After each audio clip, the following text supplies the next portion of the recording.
Hi friends, ഇന്നൊരു day in my life video ആണ്. ഇന്ന് ഹോളിഡേ ആയതുകൊണ്ട് തന്നെ വൈകിയാണ് കേട്ടോ എണീറ്റത്. രാവിലെ ബ്രേക്ക്ഫാസ്റ്റിന് ഇഡ്ഡലി ഉണ്ടാക്കാൻ വേണ്ടിയിട്ട് മാവ് അരച്ച് വെച്ചിട്ടുണ്ടായിരുന്നു. ആദ്യം തന്നെ ഇഡ്ഡലി തട്ടിൽ മാവ് ഒഴിച്ച് വേഗം വെച്ച് കേട്ടോ. കട്ടൻ ചായ ഉണ്ടാക്കിയായിരുന്നു. പിന്നെ ഇഡ്ഡലിക്ക് ഇന്ന് തേങ്ങാ ചട്നിയാണ് കേട്ടോ ഉണ്ടാക്കുന്നത്. തേങ്ങ കുറേ കഷ്ടപ്പെട്ടിട്ടാണ് പൊട്ടിച്ചെടുത്തത് കേട്ടോ. തേങ്ങ വെള്ളം കുടിക്കാമല്ലോ എന്ന് വെച്ചിട്ട് ടേസ്റ്റ് ചെയ്ത് നോക്കിയതാണ് കേട്ടോ. ഒരു ടേസ്റ്റും ഇല്ലായിരുന്നു. ഞങ്ങൾക്കിവിടെ ചിരവയില്ല കേട്ടോ. അതുകൊണ്ട് തന്നെ ഇങ്ങനെ തേങ്ങ പൊട്ടിച്ചിട്ട് കറിക്ക് അങ്ങനെ ഓരോ കഷ്ണങ്ങളായിട്ട് ഇളക്കിയെടുത്തിട്ട് അത് അരിഞ്ഞെടുത്ത് മിക്സിയിൽ അരച്ചെടുക്കലാണ് ചെയ്യുന്നത്. തേങ്ങയും ഇഞ്ചിയും പച്ചമുളകൊക്കെ എടുത്ത് ആവശ്യത്തിന് ചട്നിക്ക് അരച്ചെടുത്തു കേട്ടോ. അങ്ങനെ ഇഡ്ഡലി വേകുന്ന സമയം കൊണ്ട് തന്നെ ചട്നിക്കുള്ളതെല്ലാം അരച്ചെടുത്ത് കടുകൊക്കെ പൊട്ടിച്ച് വറ്റൽമുളകൊക്കെ ഇട്ട് തേങ്ങാ ചട്നി ഉണ്ടാക്കിയേ. ഫ്രിഡ്ജിൽ ഇന്നലത്തെ ബ്രേക്ക്ഫാസ്റ്റിൻ്റെ കുറച്ച് കടലക്കറിയും ഉണ്ടായിരുന്നു കേട്ടോ. പിന്നെ ഇഡ്ഡലിക്ക് വേണ്ടിയിട്ട് അതും കൂടെ ചൂടാക്കി എടുത്തിട്ടുണ്ടായിരുന്നു. രാവിലെ തന്നെ കുടിക്കാനുള്ള വെള്ളമെല്ലാം ബോട്ടിലാക്കി വെക്കും കേട്ടോ. പിന്നെ കുറച്ച് വെള്ളം ബോട്ടിൽ ഫ്രിഡ്ജിലും വെക്കാറുണ്ട്. കലത്തിലാണ് വെള്ളം തിളപ്പിക്കാറ്. അങ്ങനെ തണുത്തിരുന്ന വെള്ളമെല്ലാം ബോട്ടിലെല്ലാം ആക്കിയിട്ട് വീണ്ടും ഒരു കലം വെള്ളം തിളപ്പിക്കാൻ വെച്ച് കേട്ടോ. രാമച്ചത്തിൻ്റെയും ഏലക്കയുടെയൊക്കെ മിക്സിൻ്റെ പൊടിയാണ് കേട്ടോ തിളപ്പിക്കാൻ വേണ്ടി എടുക്കുന്നത്. അങ്ങനെ ബ്രേക്ക്ഫാസ്റ്റൊക്കെ കഴിഞ്ഞിട്ട് മുളക് വൃത്തിയാക്കാനിരുന്നു കേട്ടോ. കടയിൽ നിന്ന് മേടിച്ചിട്ടുണ്ടായിരുന്നേ വറ്റൽ മുളക്. അപ്പോൾ 2 ടൈപ്പ് മുളകും വാങ്ങിയിട്ട് അത് വൃത്തിയാക്കിയിട്ട് വെയിലത്ത് ഉണക്കിയിട്ട് പൊടിക്കാൻ കൊടുക്കാൻ വേണ്ടിയിട്ടായിരുന്നേ. ഈ മുളക് പൊടിയും മല്ലിപ്പൊടിയൊന്നും ഞങ്ങൾ പാക്കറ്റിലുള്ളത് വാങ്ങാറില്ല കേട്ടോ. ഇങ്ങനെ വാങ്ങിയിട്ട് വെയിലത്ത് ഉണക്കിയിട്ട് പൊടിച്ചെടുക്കാറാണ് ചെയ്യാറ്. അതൊക്കെ കഴിഞ്ഞ് ഉച്ചയ്ക്കുള്ള ഫുഡ് ഉണ്ടാക്കാമെന്ന് കരുതി ചോറ് വേവിച്ച് വെച്ചു കേട്ടോ. പിന്നെ മാമ്പഴം ഇരിപ്പുണ്ടായിരുന്നേ ഫ്രിഡ്ജിൽ വെച്ചിട്ടുണ്ടായിരുന്നത്. മാമ്പഴ പുളിശ്ശേരി ഉണ്ടാക്കാമെന്ന് കരുതി അങ്ങനെ തൈര് മേടിക്കാൻ കടയിൽ പോയി കേട്ടോ. തൈര് മേടിക്കാൻ പോയപ്പോൾ കടയിൽ രസ്നയുടെ പാക്കറ്റ് കണ്ടായിരുന്നു കേട്ടോ. പിന്നെ അതും മേടിച്ചിട്ടാണ് വന്നത്.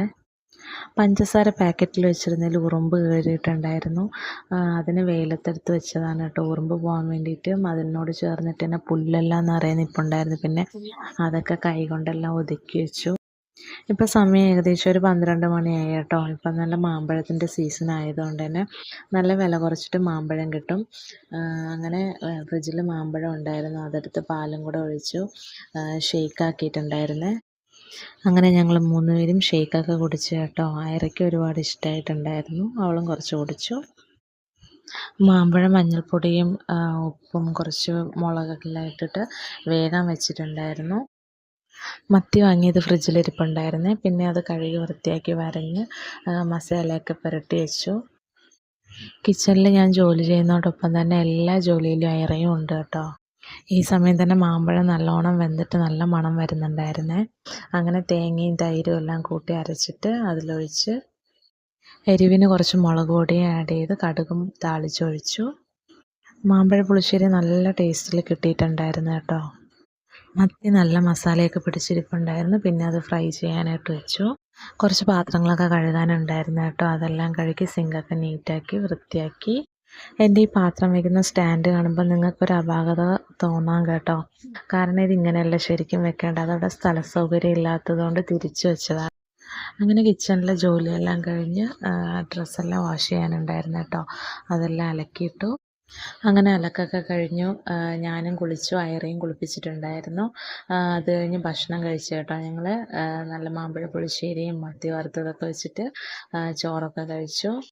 ഭക്ഷണം കഴിഞ്ഞ് കുറച്ച് സമയം ഉറങ്ങി കേട്ടോ. ഉറങ്ങി എഴുന്നേറ്റപ്പോഴത്തേക്കും ഈവനിങ് ആയിട്ടുണ്ടായിരുന്നു. നല്ല പഴുത്ത ഏത്തപ്പഴം ഉണ്ടായിരുന്നേ. അപ്പോൾ അത് വെച്ചിട്ട് ഒരു സ്നാക്സ് ഉണ്ടാക്കാമെന്ന് കരുതി ഒരു ബോണ്ട പോലെ ഏത്തപ്പഴം മിക്സിയിൽ അരച്ചെടുത്തിട്ട് അത് ഗോതമ്പ് പൊടിയിൽ മിക്സ് ചെയ്ത് എന്നിട്ട് കുറച്ച് ശർക്കര പാനിയും കൂടെ അതിലേക്ക് ഒഴിച്ചു കൊടുത്തു കേട്ടോ. കുറച്ച് എള്ളും കൂടെ ഇട്ടിട്ടുണ്ടായിരുന്നേ. അങ്ങനെ അത് നല്ലോണം മിക്സ് ആക്കിയിട്ട് കുറച്ച് സമയം റെസ്റ്റ് ചെയ്യാൻ വെച്ചു കേട്ടോ. പിന്നെ അത് ചെറിയ ചെറിയ ബോളുകളാക്കിയിട്ട് എണ്ണയിലിട്ട് ഇങ്ങനെ പൊരിച്ചെടുത്തു. ഏത്തപ്പഴത്തിൻ്റെ നല്ല ഫ്ലേവർ ഉണ്ടായിരുന്നു കേട്ടോ. 3 ചെറിയ ഏത്തപ്പഴവും കുറച്ച് ഗോതമ്പ് പൊടിയാണ് എടുത്തിട്ടുണ്ടായിരുന്നത്. പക്ഷെ അതിൽ നിന്ന് തന്നെ കുറേയേറെ ഉണ്ടാക്കാൻ പറ്റിയിട്ടുണ്ടായിരുന്നേ. അങ്ങനെ കട്ടൻ ചായ ഉണ്ടാക്കി സ്നാക്സുമായിട്ട് ഞങ്ങൾ സിറ്റ് ഔട്ടിൽ വന്നിരുന്ന് ചായ കുടിച്ചിട്ടുണ്ടായിരുന്നു. ഐറയായിട്ട് കുറേ തമാശയൊക്കെ പറഞ്ഞ് ചിരിച്ച് ചായയൊക്കെ കുടിച്ചു. ഐറ ഇങ്ങനെ കാണുന്നതെല്ലാം ഓരോന്നിങ്ങനെ ചോദിച്ചുകൊണ്ടിരിക്കും കേട്ടോ. കൂടുതൽ ആക്ഷനാണ് കാണിക്കുന്നത്.